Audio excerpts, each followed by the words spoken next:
The grand dam of daytime talk needed an associate producer. Me. It was a match made in Trenton. The film really captured the essence of what it's like to work behind the scenes in daytime TV because of kind of the dirty, sleazy, backstabbing. Those midgets are mine! You can't corner the midget market. It is a war zone to do a talk show.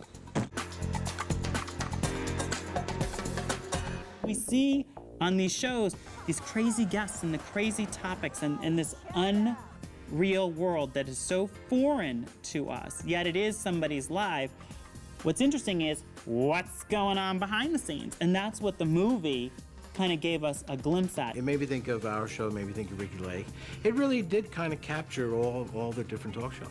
The talk show set in Little Black Book was exactly what a talk show set looks like. It's actually a little smaller. When you see the chaos that's going on, that's our show. It's like nothing can faze Jerry anymore. Nothing phases me. Nothing phases Richard. It happens. You just capture it. People need you focused right here. In television, the executive producer basically is the show. How everyone behaves, including the host, comes from the executive producer. Whatever they decide is what millions of people are going to watch and are going to be moved by. It was interesting to watch somebody have my job in this movie. To be the executive producer of a talk show, you have to really understand comedy. Come on, give it to Daddy. You got to make a show that has a sense of humor to it. Otherwise, it becomes who has the hardest, worst story to tell. And that's not what it's about, because it is a slice of reality. It's a slice of their life. And with the anger they may be going through, life is still fun. And you got to understand that when you do the show. Executive producers are a real piece of work.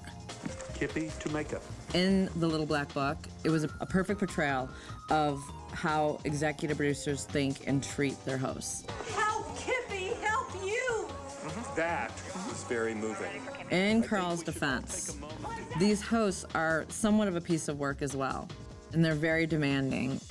As senior producer, I oversee the entire production, all the day-to-day aspects of putting the show up and producing the show that we do. Your desk is right next to Barb. Campbell-Dunn. The producer is the leader of their team, then the associate producer, and then the production assistant. Stacy would never have walked into a talk show as an associate producer. Here you've got to either come in on the ground floor as a production assistant or as an intern. You have to be a young person to work at a job like this, because it just takes hours and hours. Our APs put in probably 80 hours a week, a solid 80 hours a week, and our PAs put in anywhere from 60 to 70, and the producers are about the same. The movie Twister probably more defined what goes on backstage at a talk show. It's all about sweeps. Give me drama, pathos, life unfolding. Make me cry. Ira, regurgitate something fresh. What usually happens is we'd have a pitch meeting once a week. Ideally, we try to get the balls rolling to get ahead and to get these calls made and get people booked. My first 2 years on the show, I had to find guests.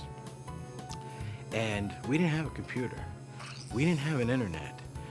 We didn't have anything. You had to get on a phone and you had to call different associations. It was like a big book. It was like yellow pages of experts. When I was doing it 10 years ago, a lot of the guests came from letters, not even phone calls. People would write, like, whoever actually took the time to write their story down and actually send it to us were usually great guests. Then came the cart process. A card is a plug that they put on the air. Have you ever, one of the ones that actually I see run a lot right now is, would you like to find out the paternity of your child? Today, you'll get 3,000 calls a week for people wanting to be on the show. Now it becomes an effort to find out what stories are true and what stories are fake. I feel like these people who want to be on talk shows are very savvy. Like they're using us as much as we're using them. Welcome back to Grandma's a Hooker, so we'll handle it. I pull down about $5 grand a weekend. 10 if I bring a friend. A great guest is somebody who, regardless of what their story is, they make you want to listen to them. They have something about them, a quality, a charisma that draws you in. These are people that are coming from all around the country. A lot of them have never been in an airplane before, believe it or not. A lot of them have never been in a big city. We do pre-interviews, and we sometimes send out crews to their hometown to get like video of them in their home or at work to show like what their life is like. You ask their ethnicity, their age, and then you hit them with the killer. How much do you weigh? Nobody wants to answer that question, especially the women, because that's who you're usually dealing with first. It gives you a visual picture. You start to build the visual image of the picture, but the most important thing is, did you ask them what their smile's like? If they don't have their teeth, we go to dentists the morning of the show, and we have dentists make teeth for those people. And it's weird because they're unrecognizable in their hometown. They're like, oh my God, there's Jim Bob, he has teeth. One particular show, if they couldn't get the guest into the doctor in time to get the tooth fixed, because we didn't want dumb, toothless people coming on shows, they would just stick a chiclet. Chiclets work just as good. It's the 6, 7 different strippers he's been with. Cheating bastard. They call it fluffing. Prepping the guests. You can't prove. Go on now. Be strong and violent. In Little Black Book, what they were doing is getting the guests prepared when they go out on stage. Is absolutely right. You do have to, before they step out, the producer, the AP, or somebody on their team is going over with them. Remember now, you said you wanted to do this because you don't want the fear. You don't want them to go out there and just be shocked at the lights and Jerry and the crowd and Steve. You want them to stay focused. My sister saw you humping on a dirty girl stripper. These people, I think a lot of them are desperate to be heard. They want the spotlight. They want their 15 minutes of fame. They want to get the attention of being on a show. Because when they come here, it is an experience. They get to ride in a limo. They get to stay in a nice hotel. They get their hair and makeup done, and sometimes their clothes. And so I think they get the star treatment for the time that they're coming on the show, and I think that's a draw for people. Dr. Keys, I work with the Kippy Can show. You would never be interested in being on television, would you?